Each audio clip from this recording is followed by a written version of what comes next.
278장입니다. 벽이 되소서.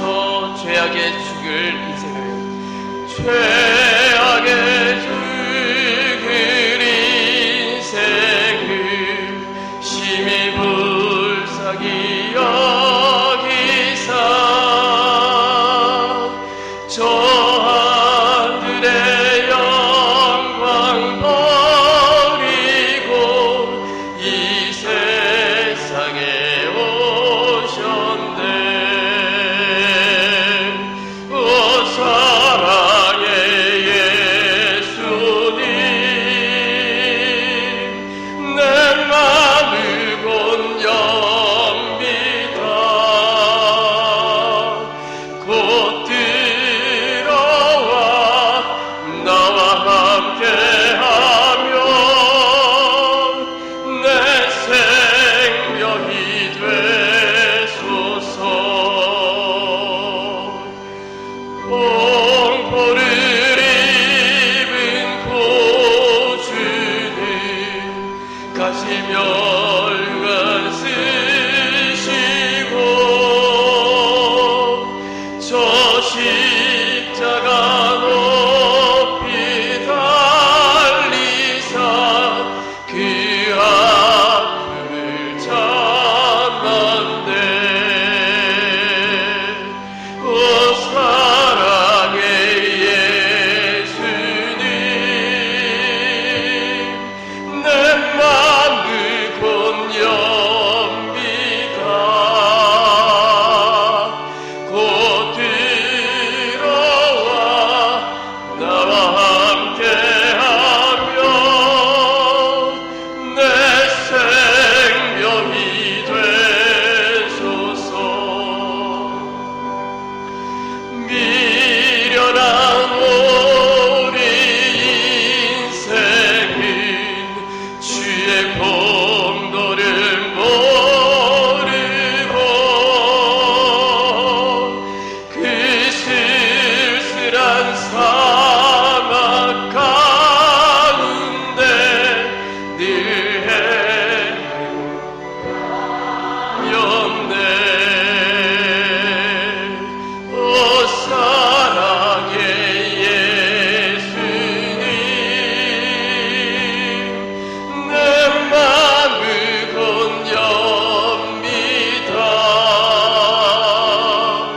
곧 들어와 나와 함께하며 내 생명이 되소서.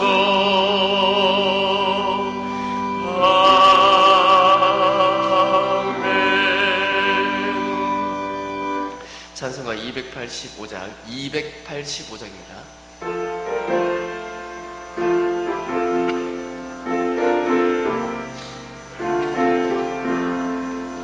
주의 말씀 받은 그날 참 기쁘고 복되도다.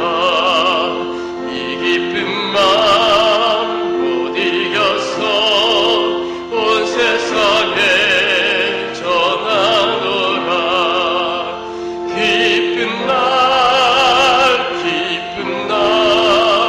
주 나의 죄 다시 쓴 날 늘 깨어서 기도하고 늘 기쁘게 살아가리.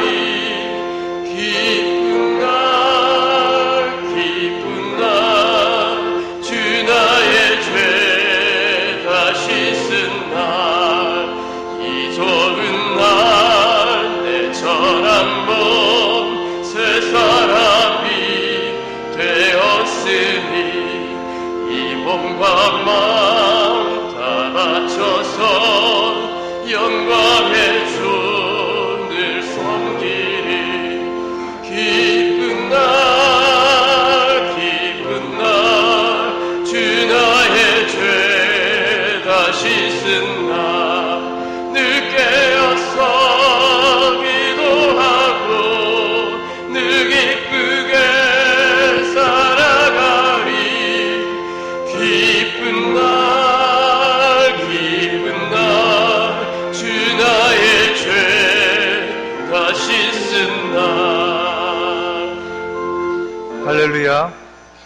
주의 이름으로 여러분들을 환영하고 축복합니다. 우리 옆 사람과 함께 눈인사라도 한번 나눠주시기 바랍니다. 만나서 반갑습니다. 은혜 많이 받읍시다. 2020년 6월 21일 주일 일부 예배에 참석하신 여러분들을 주의 이름으로 환영하고 축복합니다. 우리 다 같이 주악에 맞춰 묵상기도 드림으로 하나님 앞에 예배 드리겠습니다. 기도하겠습니다.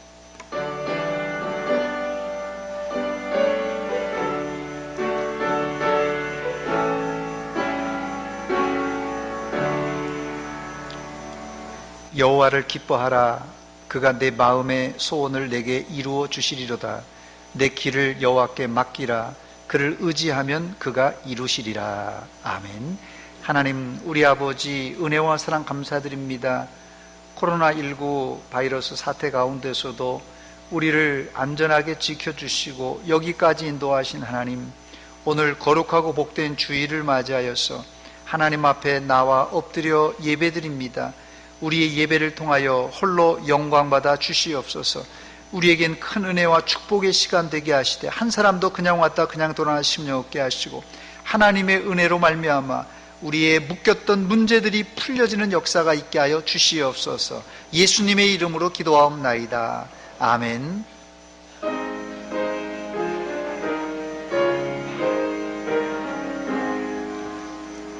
만복의 근원 하나님, 온 백성 찬송 드리고 저 천사여 찬송하세. 찬송 성부 성자 성령.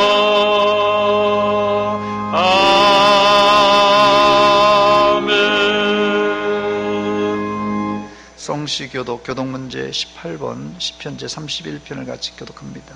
교독문제 18번 시편 31편입니다. 여호와여, 내가 주께 피하오니 나를 영원히 부끄럽게 하지 마시옵고 주의 공의로 나를 건지소서.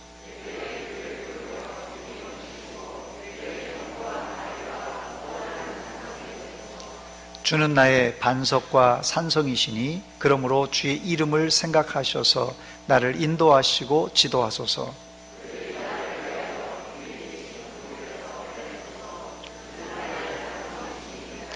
내가 나의 영을 주의 손에 부탁하나이다. 진리의 하나님 여호와여, 나를 속량하셨나이다.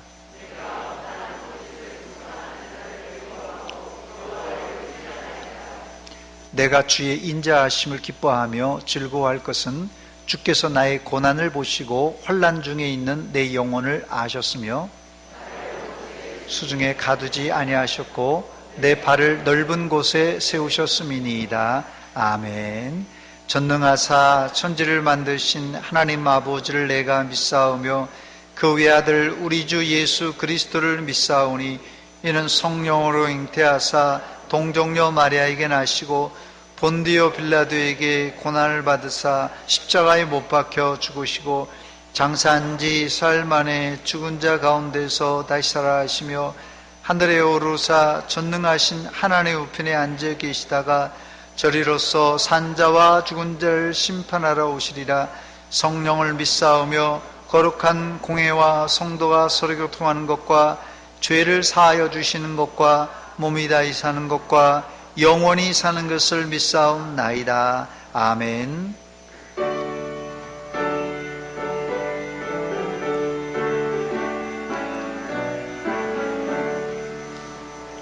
영원한 하늘나라 보좌 위에 하나님, 낮고 천한 인생까지 두루 살펴주시고 통해하는 심령을 소생시켜 주시니 찬양을 받으소서. 영광 드는 하나님, 사람 몸 입으시고 찾아오신 예수님 하늘 영광 버리시고 죄인들을 구하려 복돌아온 십자가 우리 위해 지셨네. 영광을 받으소서 구원의 주 예수님. 성도를 돌보시고 위로하는 주 성령 우리 마음에 힘하시어 진리 알게 하시고 갈구하는 심령에 충만하게 하시어 성결케 하옵소서 보혜사 성령이여. 아멘.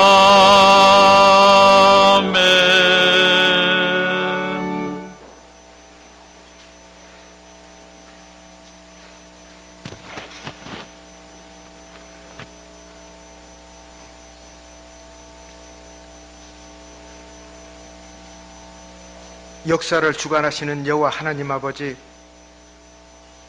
주님의 은혜를 감사하고 감사드립니다. 코로나19 시대에 한 주간도 주님 은혜 가운데 지나게 하여 주셨다가 오늘 이렇게 거룩하고 복된 주님의 날을 맞이하여 주님 존전에 남아서 예배 드릴 수 있도록 허락하여 주심을 감사드리옵나이다.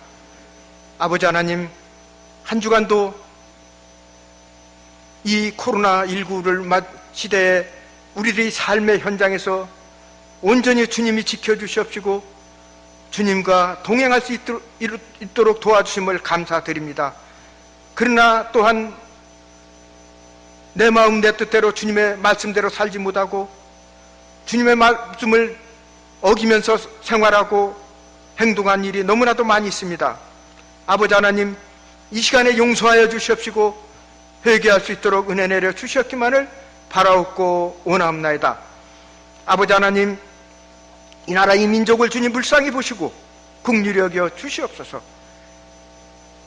이 나라의 정치, 경제, 사회 모든 분야가 지금 코로나로 인하여 너무나도 어려운 상황에 있습니다.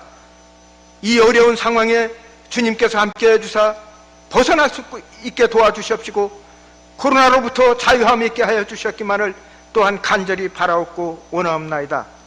아버지 하나님, 이 나라 정치가 주님 말씀에 바로 서나갈 수 있는 이 나라 되게 주님 도와주시옵시고 자유민주주의가 굳건하게 서나갈 수 있는 이 나라 되게 도와주시옵소서. 공의가 하수처럼 흐를 수 있는 이 나라 되게 도와주시옵시고 온전히 주님과 동행할 수 있는 이 나라 이 민족이 되게 도와주셨기만을 간절히 바라옵고 원합나이다. 아버지 하나님, 70여 년 전에 6.25 전쟁으로 인하여 참으로 이 나라가 어려웠지만 지금 현재 또한 이렇게 우리나라가 부흥되게 하됨을 감사드립니다. 아버지 하나님, 그러나 이제 6.25 사변과 같이 동족 상전의 그러한 비극은 다시는 있지 않도록 주님이 도와주시옵시고 함께하여 주시옵소서. 저 북한 땅에서는 현재도 미사일로 핵으로 참으로 너무나도 이 남을 우리를 공격하고 위협하고 있는 상황입니다.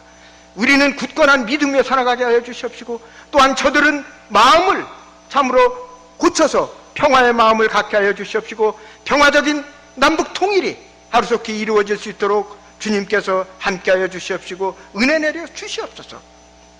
아버지 하나님, 또한 우리의 서문교회를 오늘까지 부흥 발전되게 하심을 주님 감사드립니다. 서문교회는 많은 기관과 사역들이 있습니다. 주님 함께하여 주시옵시고 각 기관마다 부흥되게 하여 주시옵시고 어려움 없게 주님 도와주시옵소서. 특별히 주일학교를 사랑하여 주시옵시고 주님 지켜주사 우리의 주일학교 어린 심령들이 참으로 이 나라와 민족을 위하여 꼭 쓰임받을 수 있는 그러한 아름다운 우리의 자녀들이 다 될 수 있도록 주님 도와주시옵시고 함께하여 주시옵소서. 그리하여 나라와 민족을 위할 적에 주님의 영광을 나타낼 수 있는 그러한 자녀들에게 도와주시옵시고, 또한 우리 부모로서 자녀들에게 아름다운 믿음의 신앙을 물려줄 수 있는 그러한 부모가 다 되게 도와주시옵소서. 아버지 하나님, 소문교회는 또한 연로하신 우리 성도님들이 많이 계십니다. 주님 함께하여 주시옵시고 주님 지켜주시옵소서. 천국문에 이르는 그 시간까지 주님께서 지켜주고 동행할 수 있도록 주님 함께하여 주셨기만을 간절히 바라옵고 원하옵나이다. 아버지 하나님, 오늘도 온라인으로 가정에서 예배드리고 있는 우리의 서문의 식구들 있습니다. 같은 은혜를 허락하여 주시옵소서. 또한 이 시간에 간절히 바라옵고 원하기는 원치 않는 사고와 질고로 인하여 주님께 예배를 못 드리고 병원에서 가정에서 있는 우리의 성도님들이 있습니다. 하루속히 그 아픔의 병고에서 이겨나고 건강한 몸을 유지할 수 있도록 주님 지켜주시옵시고 함께하여 주시옵소서. 주님, 오늘도 단위에 세우신 담임 목사님 여육간에 간결하게 해 주시옵시고 말씀의 은혜가 되게 해 주시옵시고 그 말씀이 우리 마음에 잘 박힌 못과 같이 우리 마음에 새겨 주시옵소서. 오늘도 예배의 시종을 우리 주님께 의탁하고 이 모든 말씀을 살아계신 우리 주 예수 그리스도의 이름으로 간절히 기도드렸사옵나이다.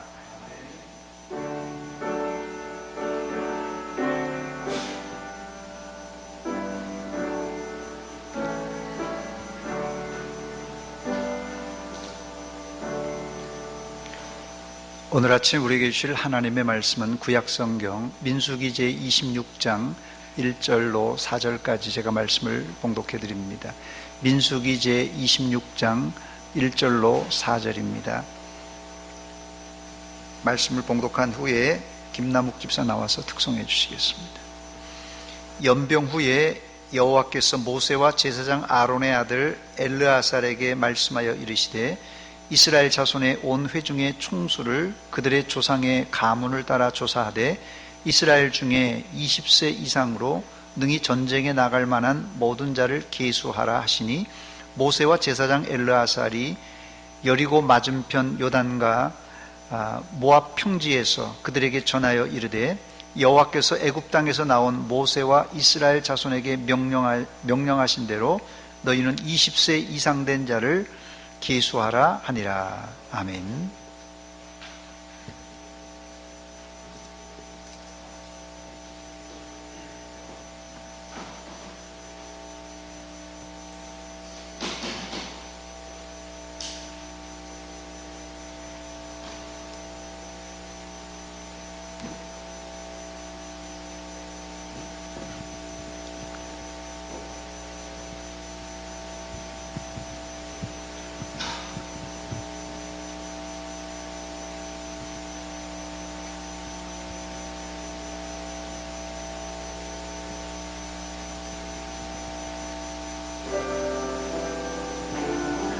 어떠한 생각으로 어떻게 사는 것이 하나님의 은혜를 행함인지,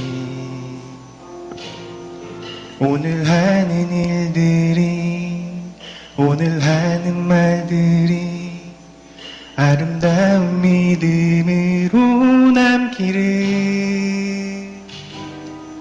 오직 모든 일에서 인내와 고난, 궁핍과 곤경과 정결함과 진리와 성령 안에서 사랑으로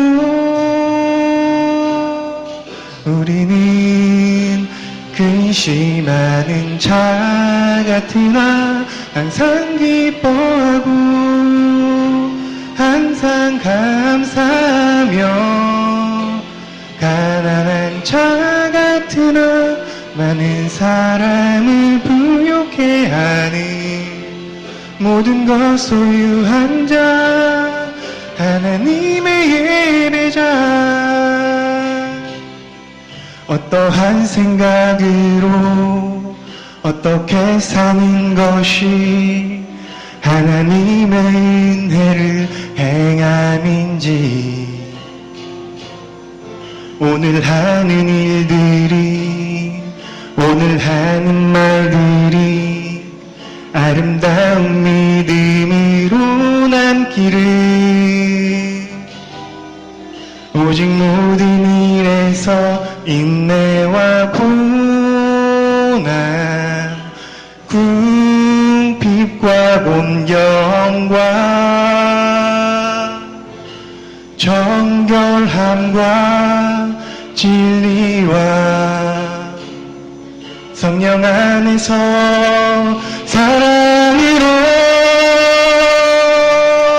우리는 근심하는 자 같으나 항상 기뻐하고 항상 감사하며 가난한 자 같으나 많은 사람을 부욕해 하는 모든 것 소유한 자 무명한 자 같으나 유명하고 죽은 자 같으나 우리는 살아있으며 가난한 자 같으나 많은 사람을 부욕해 하는 모든 것 소유한 자 하나님의 예배자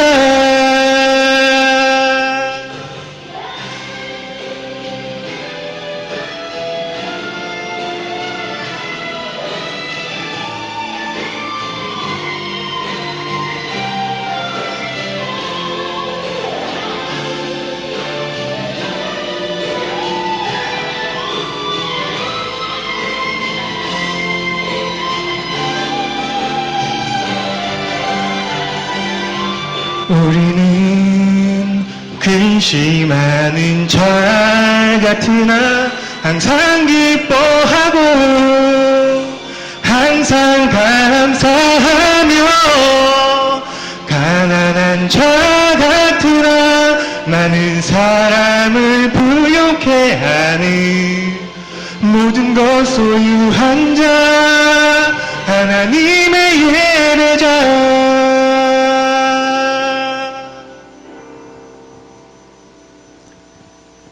아멘. 기도하겠습니다. 하나님 아버지 고맙고 감사합니다.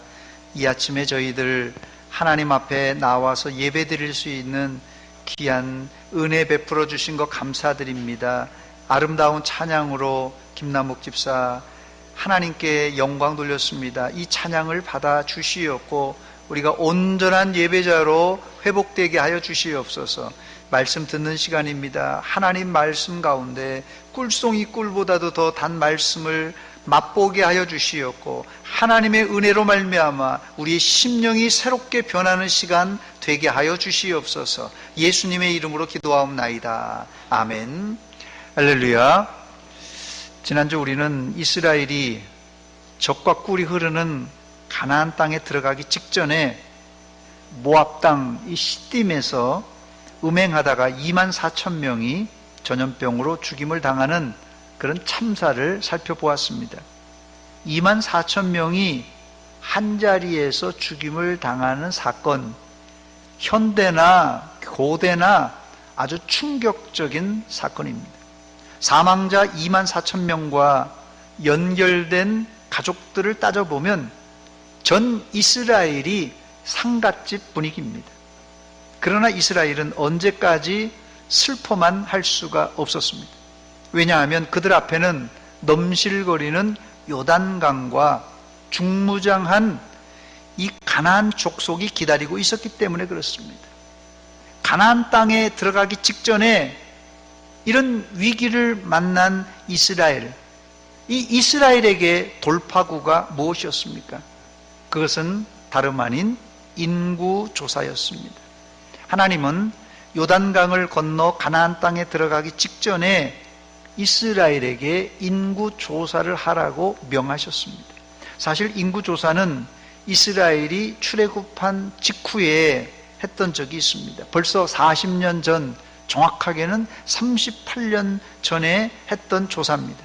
그런데 이스라엘이 위험한 광야 생활을 40년 동안 해오면서 한 세대가 지나가고 새로운 세대로 교체되었기 때문에 다시 인구를 조사할 필요가 있었던 것입니다.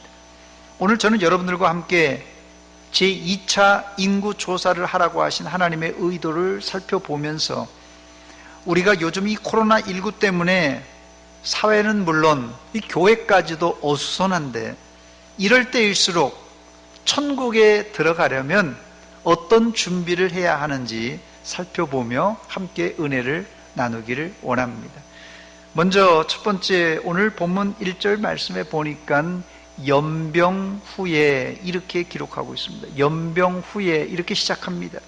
저는 이 연병 후에란 말이 너무 은혜가 되었습니다. 모압 시딤에서 이스라엘이 우상숭배와 음행을 하다가 24,000명이 죽어나가는 전염병이 발생했습니다. 현대적 의료 시스템이나 백신이 없었던 고대 사회에서 이 전염병이란 전 인구가 다 걸리기까지 사람을 괴롭게 하는 애물단지였어요. 당장 전염병이 이 감염이 안 된 사람일지라도 끝도 없는 감염의 위험 때문에 심각하게 걱정을 했을 것입니다. 그런데 아무리 독한 전염병도 하나님께서 한번 명하시니까 순식간에 종식되었습니다. 즉 전염병 후란 이스라엘에게 이제 전염병 걱정은 안 해도 된다는 하나님의 은혜의 메시지였어요. 저는 확신합니다. 아무리 현대의학 시스템과 백신을 개발한다고 해도 인간이 전염병의 고리를 완전히 끊어버리는 것은 불가능합니다. 그러나 코로나19가 아무리 극성을 부릴지라도 하나님이 한 번 명하시면 순식간에 코로나19가 종식될 줄 믿습니다. 그리고 하나님은 이 전염병 후에 우상숭배와 음행으로 단절된 이스라엘에게 말씀하십니다. 말씀해 주셨어요. 하나님과 이스라엘이 다시 소통하게 된 것이 얼마나 감사한 일인지 모릅니다. 본문 1절 말씀입니다. 여호와께서 모세와 제사장 아론의 아들 엘르아살에게 말씀하여 이르시되 하나님께서 이스라엘을 찾아오셔서 모세와 제사장 엘르아살에게 말씀해 주시고 계십니다. 하나님은 이스라엘이 시딤에서 바알 부올에게 제사하고 음행했을 때 침묵하셨습니다. 아니 불같은 마음으로 질투하셨고 이스라엘을 심판하셨어요. 그런데 연병 후에 모세와 다시 말씀하기 시작하셨습니다. 보통 일반 사람들은 질투해서 삐치면 며칠 가죠? 예? 질투해서 삐치면 며칠 가요? 솔직하게 한번 얘기해 보세요. 부부가 질투해서 삐치면은 며칠 가요? 일주일. 예, 상당히 기네요. 일주일. 예, 저쪽은 며칠 갑니까? 3일이요? 예, 3일도 이게 긴데요. 예, 해가 지기 전에 이거 풀어야 되는데, 예, 빨리 푸시기 바랍니다. 부부가 이게 딱 충돌돼가지고 일주일 가면 이게 심각하고 3일도 깁니다. 해가 지나가기 전에 풀어야 됩니다. 일반적으로 사람이 질투하면 말을 안 합니다. 하나님은 비느하스가 음행한 자를 현장에서 찔러 죽였을 때 바로 질투와 분노를 푸셨습니다. 그리고는 연병이 사라졌습니다. 이스라엘이 모압 시딤에서 전염병으로 24,000명이 죽음을 당했을 때 말이 사실 24,000명이지 광야에서 24,000명을 장사 지내는 일은 간단한 일이 아닙니다, 여러분. 코로나로 얼마 전입니다. 이탈리아와 또 미국에서 하루에 1,000명 이상씩 죽어나갈 때 연구차가 부족해서 군용 트럭을 이용해서 이탈리아에 사망자를 옮기는 그런 장면을 TV에서 본 적이 있습니다. 또 미국에서는 코로나 사망자로 인한 2차, 3차 감염을 우려해서 개별 장례식을 막고는 아예 큰 웅덩이를, 어떤 존지 모르겠어요, 큰 웅덩이를 파놓고 거기에다가 그냥 집단으로 매장하는 장면도 보았습니다. 그러니 아무것도 없는 광야에서 전염병으로 24,000명이 죽었으니 장례식을 치르는 일도 만만치 않은 일이었을 것입니다. 그런데 오늘 말씀에 뭐라고요? 전염병 후에, 이렇게 시작합니다. 이 말은 복잡한 장례 절차를 다 마쳤다는 뜻입니다. 하나님은 이스라엘이 음행한 지도자를 높이 장대에 달아내고 현장에서 행음하던 지도자를 즉결 심판하여 제거했을 때 거룩한 분노를 그치고 그들을 치료해 주셨습니다. 민수기 25장 8절 하반절을 보니까 연병이 이스라엘 자손에게서 그쳤더라 그랬어요. 즉 본문의 연병후란 모든 전염병이 그쳐졌고 장례식도 이제 말끔하게 끝났다는 그런 뜻이에요. 다른 말로는 새로운 시대가 열려질 준비가 되어 있다는 뜻입니다. 우리도 지금 이 코로나19 때문에 앞이 캄캄하지만 하나님이 코로나19도 곧 종식시켜 주실 줄 믿고 코로나 이후에 그 이후를 준비하는 지혜로운 성도들이 되시기를 주의 이름으로 축원합니다. 그게 뭡니까? 이스라엘에게는 적과 꿀이 흐르는 가나안 땅에 진군해야 되는 거예요. 연병 후에 그냥 뭐 장례 치르고 슬프고 아양 뭐 애통하고 뭐 아들이 죽었다 남편이 죽었다 이게 슬퍼할 일이 아니라 이제 이들에게는 바로 가나안 땅에 진군해야 됩니다. 우리가 코로나19로 이렇게 저렇게 압박을 당하고 있지만 코로나19 이후에 우리가 앞으로 나갈 진군해야 되는데 복음을 들고 가나안 땅에 세상에 나가야 됩니다, 여러분. 두 번째, 하나님은 이스라엘에게 가나안 땅을 들어가기 전에 인구 조사를 하라고 하셨습니다.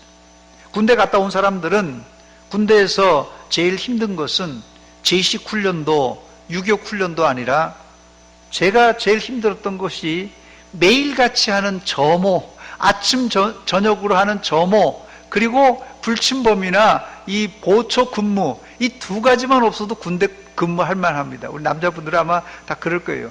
사실 뭐 제식 훈련이나 유격 훈련 뭐 힘들게 조금 뒹굴면 괜찮은데 매일같이 하는 이 점호, 아침 새벽에 또 기상나팔 불죠. 그다음 저녁에 이 점호가 제일 힘들고 그 다음에는 이 보초 근무가 저는 굉장히 힘들었습니다. 이 점호의 사정적인 정의는 한 사람 한 사람 이름을 부르거나 번호를 외치게 해서 인원의 이상 유무를 확인하는 행위입니다. 물론 점호의 목적이 인원 점검이 1차 목적이지만 그 내면에는 군기 있는 강력한 군대를 만드는 기초 작업입니다. 그러므로 하나님이 명하신 인구 조사도 단순한 숫자 파악이 아니라 그 넘어, 숫자 파악을 넘어 하나님의 깊으신 뜻이 담겨져 있습니다. 첫 번째 이 인구 조사에는 민수기에서 두 번의 인구 조사가 나오는데 이 첫 번째 인구 조사는 민수기 1장 1절에 보니까 출애굽 다음 해에 실시합니다. 이스라엘 자손이 애굽 땅에서 나온 후 둘째 해 둘째 달 첫째 날에 여호와께서 시내 광야 회막에서 모세에게 말씀하여 이르시되 뭐라고 말씀하십니까? 인구 조사해라 이렇게 명하십니다. 민수기 1장을 읽어보면 첫 번째 인구 조사의 개요를 알 수 있는데 인구 조사의 이 개요는 첫 번째 이 남자만 계수했어요. 남자만 계수했는데 그냥 남자가 아니라 싸움에 나갈 만한 장정 20세 이상 장정만 계수했습니다. 두 번째 특징은 인구 조사와 함께 각각 가문의 우두머리를 한 사람씩 정함으로 군대를 조직했어요. 민수기 1장 3절 4절입니다. 이스라엘 중 20세 이상으로 싸움에 나갈 만한 모든 자를 너와 아론은 그 진영별로 계수하되 각 지파의 각 조상의 가문의 우두머리 한 사람씩을 너희와 함께 하게 하라 그랬어요. 이렇게 해서 계수된 자가 민수기 1장 46절에 보니까 60만 3,550명이었어요. 물론 여기에는 안 나오지만 인구 조사를 했던 세 번째 이유가 있는데 성전세를 거둘 목적이었어요. 출애굽기 30장 12절입니다. 내가 이스라엘 자손의 수요를 조사할 때 조사받은 각 사람은 그들을 계수할 때에 자기의 생명의 속전을 여호와께 드릴지니 이는 그것을 계수할 때 그들 중에 질병이 없게 하려 함이라 그랬어요. 그런데 여기 성전세는 돈이 목적이 아니라 생명의 속전이라고 했습니다. 생명의 속전. 이 속전이란 말은 히브리어로 이 코페르란 말인데요. 이 코페르란 말은 몸값이란 뜻입니다. 그럼 왜 이스라엘이 하나님께 몸값을 내야만 했던 것입니까? 그 이유가 있는데 40년 전 출애굽할 당시로 돌아가 봐야 알 수 있습니다. 이 속전의 개념은 하나님께서 애굽의 장자를 치실 때 이스라엘의 장자를 지켜주심에 감사 표현으로 드리는 겁니다. 하나님이 보호해 주신 장자는 이스라엘 전체를 상징하는 대표예요. 그러므로 하나님께서 애굽의 장자를 쳤다라는 것은 애굽 사람 전체를 쳤다라는 뜻이고, 동시에 이스라엘의 장자를 살리셨다는 말은 이스라엘 백성 전체를 살리셨다는 뜻입니다. 바로 이런 사건을 기억하고 20세 이상 된 이스라엘의 장정들은 매년 하나님께 생명의 속전으로 성전세를 드렸던 것입니다. 제1차 인구조사의 의미는 크게 두 가지로 대별할 수 있는데, 전쟁에 나갈 20세 이상 장정을 계수해서 광야에서 전쟁을 준비할 목적이 첫 번째 목적이었고, 두 번째는 하나님께서 장자를 치실 때 생명을 지켜주신 감사의 표시로 생명의 속전을 드린 것이었습니다. 두 번째, 이스라엘은 두 번째 인구조사를 약 38년이 지난 후 모압 평지에서 합니다. 여기도 1차 인구조사와 목적이 비슷하지만 내용은 사뭇 다릅니다.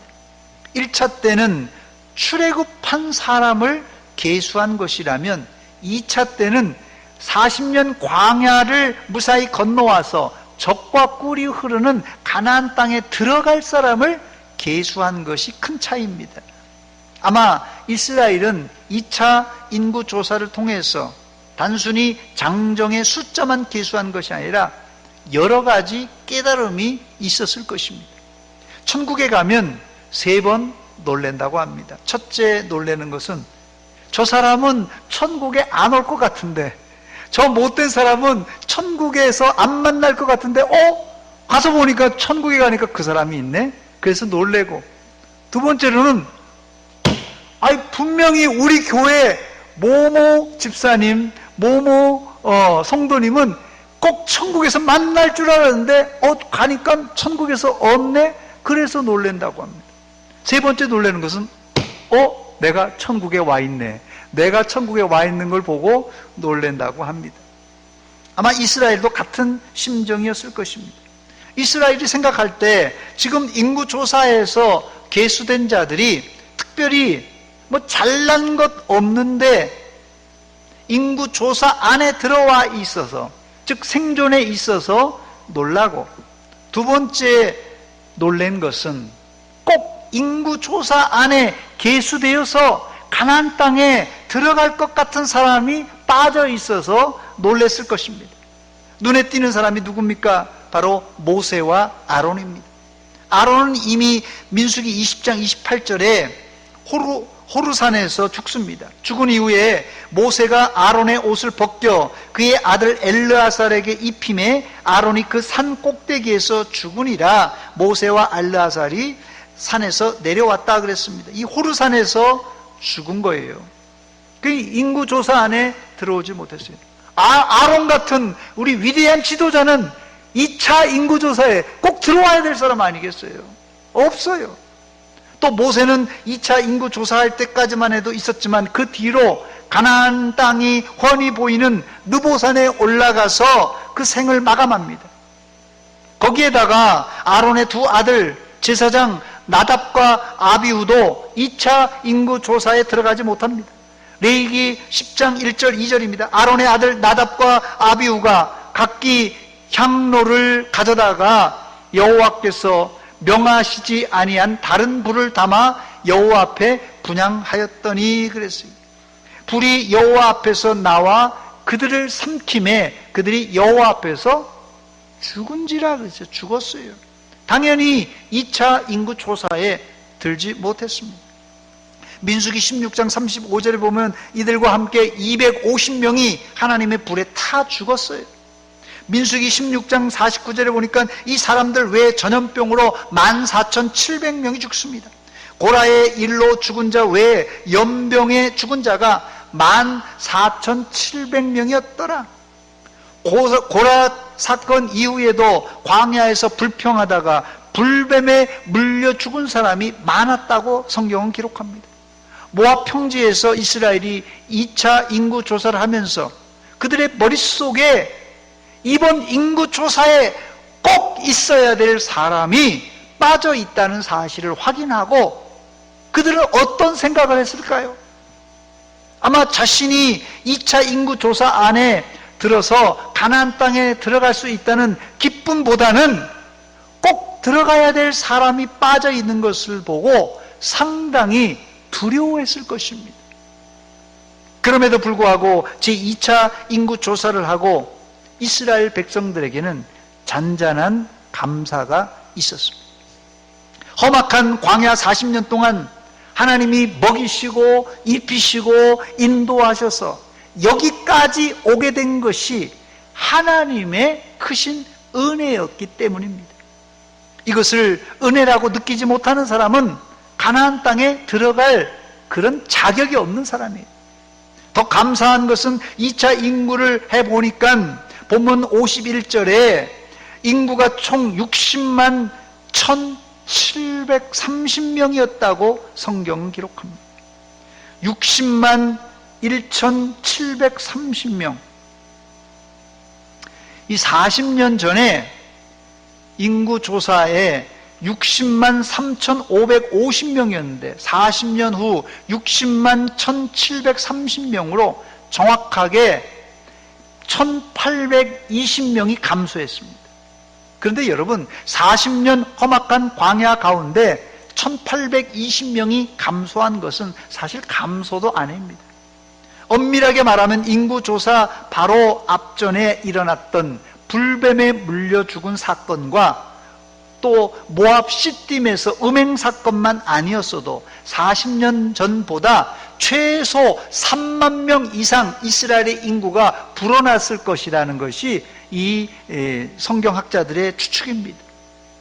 설령 장정 1820명이 줄었을지라도 이스라엘의 남쪽 유다 광야를 가보신 분이라면 40년 동안 광야에서 240만 명이 40년 동안 죽지 않고 생존한 자체가 기적이라는 것을 알 수 있을 것입니다. 제가 몇 주 전에도 말씀드렸습니다마는 이스라엘이 이집트에서 이 애굽에서 이 비옥했던 이 나일강 삼각주 지역이었던 고센 땅에서 인구가 폭발적으로 늘어났을 때 바로 왕은 이스라엘의 인구를 감소시키려고 중노동을 시키고 심지어는 남자아이가 태어나면 나일강에 집어 던져 죽이라고 했습니다. 그런데 여러분 신기한 것은 이스라엘의 인구는 줄지 않고 계속 늘어만 갔어요. 이것은 하나님의 도우심이 아니고는 도저히 설명 불가능한 사건입니다. 40년 광야에서도 마찬가지입니다. 일반적으로 인구가 줄지 않고 유지하려면 사망률과 출산율이 잘 유지되어야 되는데 이스라엘은 하나님의 심판과 징계로 20세 이상 성인들은 여호수아와 갈렙만 제외하고는 모두 다 광야에서 죽었습니다. 무슨 말씀입니까? 40년 광야에서 이스라엘은 자연사한 사람보다도 하나님의 징계로 죽은 사람이 더 많았다는 뜻입니다. 그런데도 인구를 그대로 유지했다는 것은 하나님의 특별한 돌보심이 있었기 때문입니다. 세 번째, 끝으로 제2차 인구조사 결과 가장 뚜렷하게 인구가 감소한 이 시므온 지파와 고라의 아들들이 생존한 일을 살펴보고 말씀을 맺도록 하겠습니다. 첫 번째, 이 고라가 하나님과 모세를 반역하다가 죽었습니다. 이 고라가 반역하다가 죽었지만 그의 아들들은 생존합니다. 민수기 26장 11절입니다. 고라의 아들들은 죽지 아니하였더라. 죽지 아니하였더라. 고라의 족보는 역대상 6장 38절에 보니까 고라는 이스할의 아들이요, 이스할은 그앗의 아들이요, 그앗은 레이의 아들이요, 레이는 이스라엘의 아들이라 그랬어요. 즉 고라는 레이 지파로 아론과 촌수로는 사촌 관계입니다. 자, 그러니까 고라의 아버지가 이스할이고 고라의 할아버지가 그앗이에요. 그리고 그 증조 할아버지가 레이입니다. 아론과 모세도 마찬가지예요. 아버지가 아므람이고 그 할아버지가 그앗, 고핫이고 그 증조 할아버지가 레이입니다. 증조 할아버지 같고 할아버지 같고 아버지가 큰아들이 모세와 아론의 아버지였던 아므람이고요. 그 다음에 둘째 아들이 이 이스할, 둘째 아들이에요. 자, 그러니까 아버지가 이 모세와 아론의 아버지가 이 고라는 큰아버지라고 불러야 돼요. 그 사촌지간입니다. 그런데 아론은 대제사장직을 수행하고 고라는 사촌인데도 형들은 대제사장 하는데 자신들은 제사장 뒤치다거리만 하는 레이인으로 사니까 시기 질투가 일어났던 것입니다. 그래서 고라가 아론 당신만 하나님께 향로를 드릴 수 있냐 하면서 모세와 아론을 대적하여 하나님께 불을 들이다가 민수기 26장 10절에 보니까 고라 일당과 함께 공조했던 250명이 땅이 쫙 갈라지면서 산채로 죽임을 당했다고 말합니다. 땅이 그 입을 벌려서 그 무리와 고라를 삼킴에 그들이 죽었고 당시에 불이 250명을 삼켜 징표가 되게 하였다 말합니다. 그런데 이런 와중에서도 고라의 아들들은 죽지 않았다는 말씀입니다. 비록 고라의 아들들이 살았을지라도 아마 당시 사람들에게 뭐 다 이웃들이 다 친척들이에요. 낙인 찍힌 아들입니다. 저놈들은 하나님을 대적하다가 지도자를 대적하다가 애비도 죽고 애미도 죽고 진짜 이런 망나니 같은 아들들이다 이렇게 손가락질했을 것이에요. 그런데 고라의 아들들이 가나안 땅에 들어간 이후 다윗 시대가 되자 다윗은 고라 자손을 성가대 인도자로 세워줍니다. 아버지가 하나님을 대적하고 지도자를 대적했지만 다윗은 역적의 아들들을 등용합니다. 그래서 이 고라 자손은 시편 150편인데요 전체가 그 중에 11편의 아름다운 시를 남기는 아주 신앙의 명문 가정으로 자리매김할 수 있었습니다. 아버지는 죽었지만 그 아들들은 하나님께 충성할 수 있도록 배려해 주신 것이 바로 하나님의 은혜가 아니고 무엇이겠습니까, 여러분? 그런데 2차 인구 조사를 하고 나니까 그 속에 고라 자손뿐만 아닙니다, 여러분.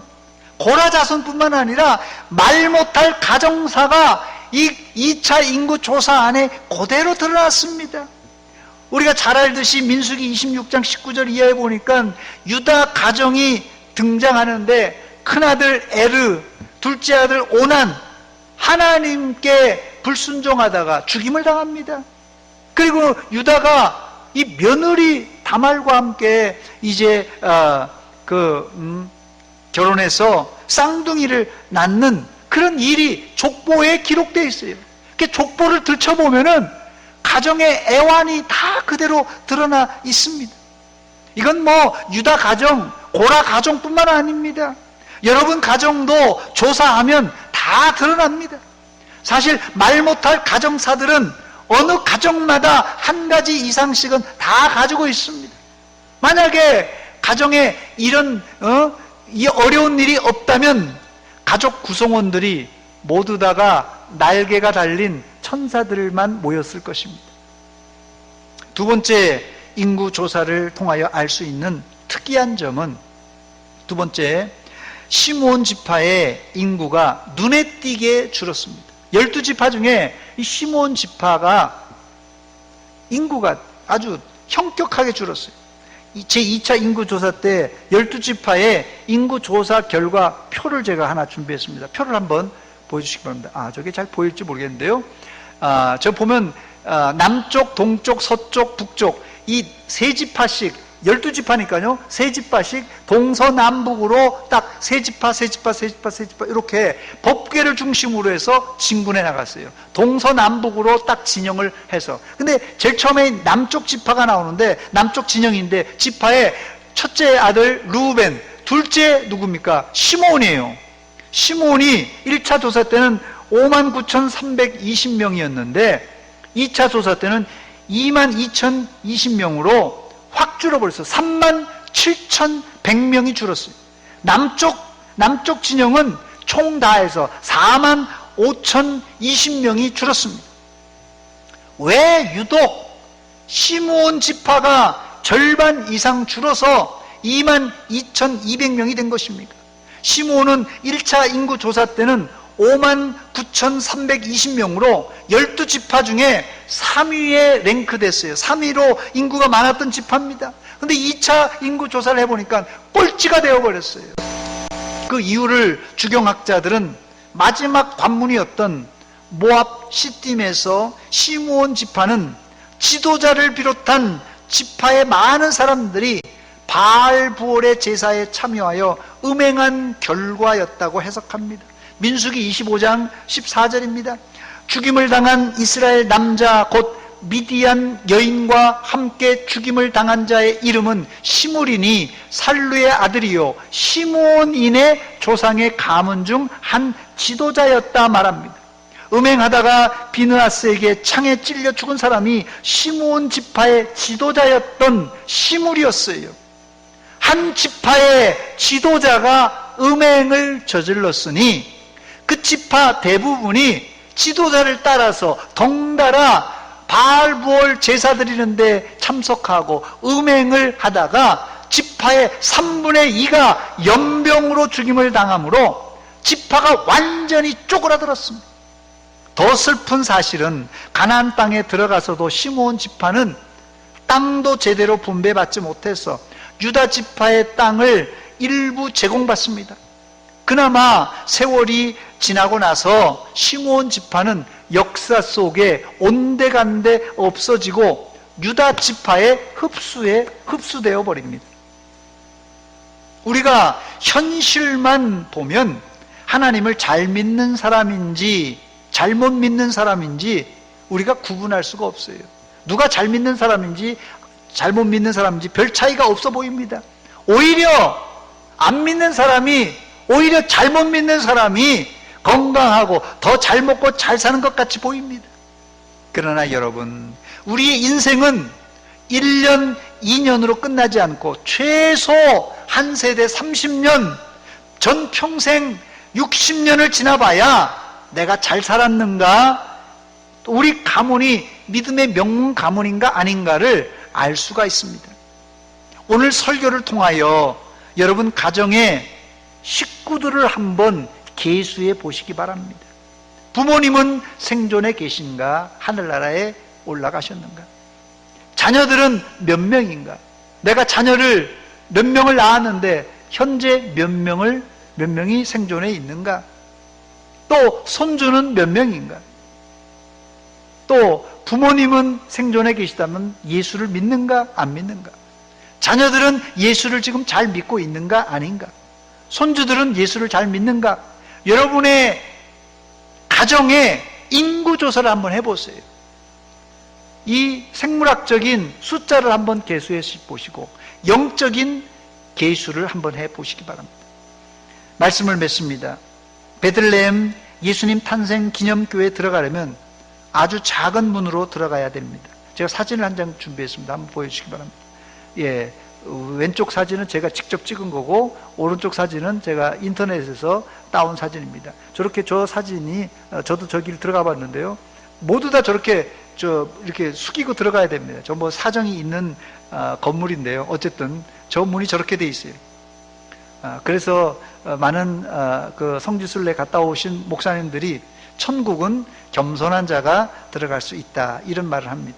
사실 모압 평지에까지 온 사람이라면 바로 코앞에 가나안 땅이 보이지 않습니까? 바로 코앞에 가나안 땅이 보입니다. 그렇기 때문에 다 온 거란 진배가 없어요. 다 온 거예요. 그런데 모세와 출애굽한 20세 이상 성인들은 여호수아와 갈렙만 제외하고 다 들어가지 못했습니다. 마지막까지 겸손, 또 겸손해야 천국에 들어갈 수 있다는 뜻입니다. 이렇게 말하면 좀 똑똑한 분은 그럴 거예요. 목사님, 천국은 믿음으로 가는 나라 아닙니까? 천국은 믿음으로 가는 나라 맞습니다. 천국은 믿음으로 가는 나라입니다. 그러나 믿음 있는 사람은 마지막까지 겸손한 자세로 신앙생활하는 사람입니다. 이스라엘이 제2차 인구조사를 한 것은 군사적인 목적이 1차 목적입니다. 이 군사적인 목적이 굉장히 크죠. 왜냐하면 가나안을 정벌해야 되기 때문에요. 그러나 내적으로는 지나간 40년의 광야 생활을 돌아보며 첫째, 이 인구조사를 통하여 감사할 수 있었어요. 둘째는 하나님의 경고를 되새겨보는 시간이었습니다. 이것을 바울 사도는 거울을 들여다보는 자기 성찰의 과정이라 이렇게 말합니다. 고린도전서 10장 11절입니다. 그들에게 일어난 이런 일은, 출애굽한 그런 일은, 40년 일은 본보기가 되고 또한 말세를 만난 우리를 깨우치기 위하여, 우리를 위해서 깨우치기 위해서 기록되었다고 말합니다. 예전 개역 성경에는 이 본보기라는 단어를 이 거울이라 이렇게 기록해 놓았습니다. 코로나19 때문에 요즘 우리의 일상이 완전히 흐트러져 있는데 이럴 때일수록 나를 돌아보고 과거 역사를 돌아보아서 우리도 하나님의 인구 조사에 넉넉히 계수되어서 약속의 땅 가나안 땅에 들어가는 성도들이 다 되시기를 주의 이름으로 축원합니다. 축원합니다. 우리 옆 사람 보고 한번 얘기해 주시기 바랍니다. 천국에서 만납시다. 기도하겠습니다. 하나님 우리 아버지 은혜와 사랑 감사드립니다. 이스라엘의 제2차 인구조사를 통하여서 과거 이 출애굽한 세대들이 느꼈던 그런 감정과 또 이런 사건들, 역사적인 사건들은 말세를 만난 우리들에게 본보기와 거울을 비춰주기 위해서 쓰여졌다고 말했는데 오늘 설교를 듣고 우리 가정의 인구조사를 계수해 봅니다. 우리 자녀들을, 손주들을, 부모님을 떠올려 봅니다. 과연 숫자적으로 또한 영적으로 예수를 잘 믿는 가정인가 조사해 봅니다. 아무쪼록 코로나19 때문에 우리의 마음이 여러 가지로 힘들지만은 우리가 하나님의 인구조사 안에 계수되어 천국 백성이 되었다는 이 한 가지 사실로 감사하고 또 감사하며 겸손하게 천국의 문에 들어가게 하여 주시옵소서. 예수님의 이름으로 기도하옵나이다. 아멘.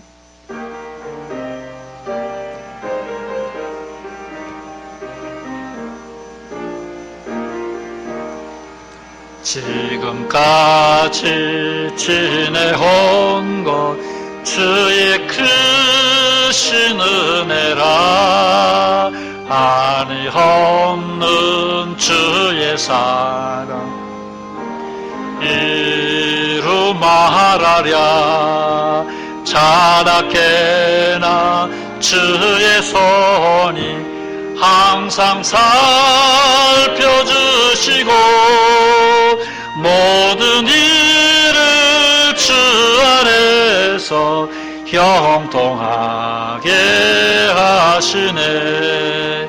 몸도 맘도 연약하나 세임받아 사랑내. 물 붓듯이 부으시는 주의 은혜 족하다. 사랑 없는 거리에나 험한 산길에 맬 때 주의 손을 굳게 잡고 찬송하며 가리라. 다시 배울 날이 날로 날로 다가와 무거운 짐 주께 맡겨 벗을 날도 멀잖네. 나를 위해 예비하신 고향 집에 돌아가 아버지의 품 안에서 영원토록 살리라. 사랑교구 동산 7구역의 박순례 권사님, 캄보디아 서문 선교센터 건축원분들입니다. 기도하겠습니다. 하나님 우리 아버지, 은혜와 사랑 감사드립니다. 우리가 무엇이간데 하나님의 백성으로 계수해 주시고 우리를 천국으로 인도해 주십니까? 하나님 감사와 찬송을 드리며 겸손하게 천국의 문에 들어가게 하여 주시옵소서. 오늘 주 앞에 나올 때 빈손으로 나오지 않고 11조와 감사 예물, 선교를 위한 예물, 주일원금을 드립니다. 특별히 서문 선교센터 건축원금을 드립니다. 모두 받아 주시옵소서. 우리의 마음도 받아 주시옵소서. 특별히 코로나19 때문에 자영업하는 사람들 여러 가지로 경제적으로 어렵다고 합니다. 모든 것이 주의 은혜 가운데 종식되고 빨리 회복되게 하여 주시옵소서. 또 코로나에 확진된 자들, 격리 수용된 자들, 또한 이들을 치료하는 의료진들과 또 관계 공무원들, 하나님 사태가 장기화되면서 모든 국민들이 지쳐 있습니다. 새 힘을 공급하여 주시사 넉넉히 이 환난이 지나갈 때까지 하나님이 지켜 보호하여 주시옵소서. 이 외에도 지병으로 고생하는 자들이 있습니다. 이 시간에 집에서 이 자리에 아픈 자들 하나님 피 묻은 손으로 어루만져 주시사 깨끗이 치료하여 주시옵소서. 예수님의 이름으로 기도하옵나이다. 아멘.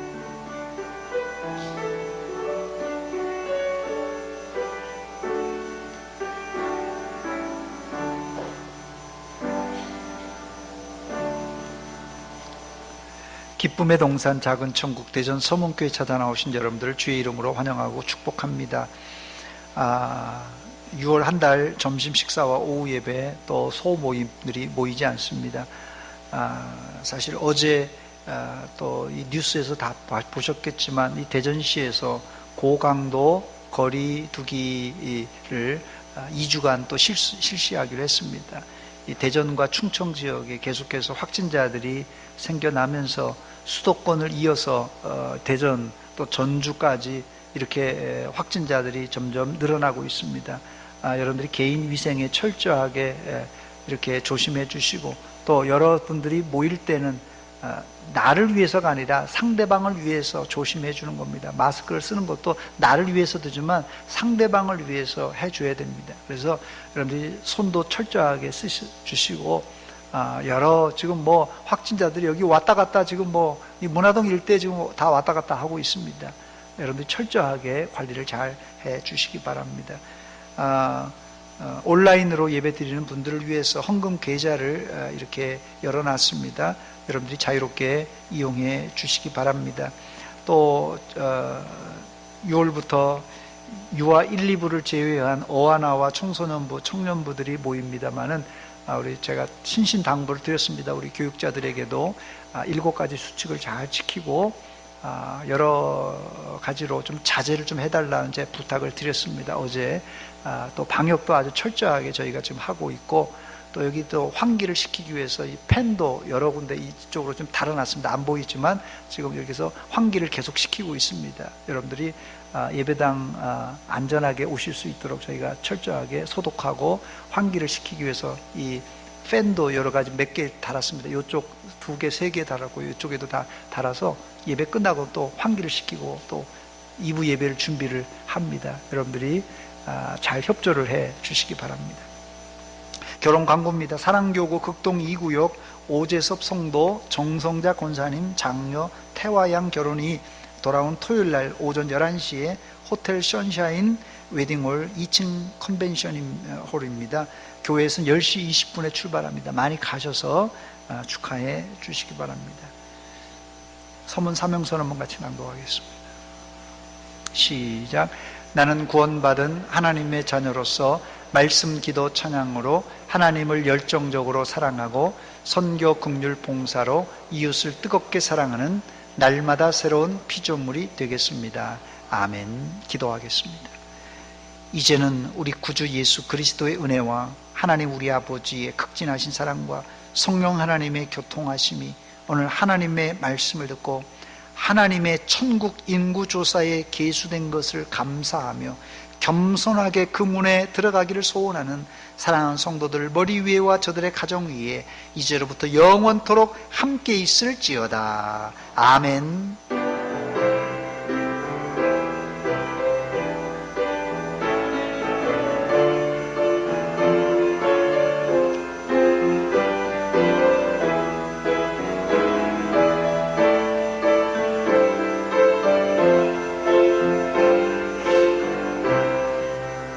우리 다 같이 일어나서 여호와를 찬양합시다. 주와 같이 길 가는 것, 주와 같이 길 가는 것 즐거운 일 아닌가. 우리 주님 걸어가신 발자취를 밟겠네. 한 걸음 한 걸음 주 예수와 함 날마다 날마다 날마다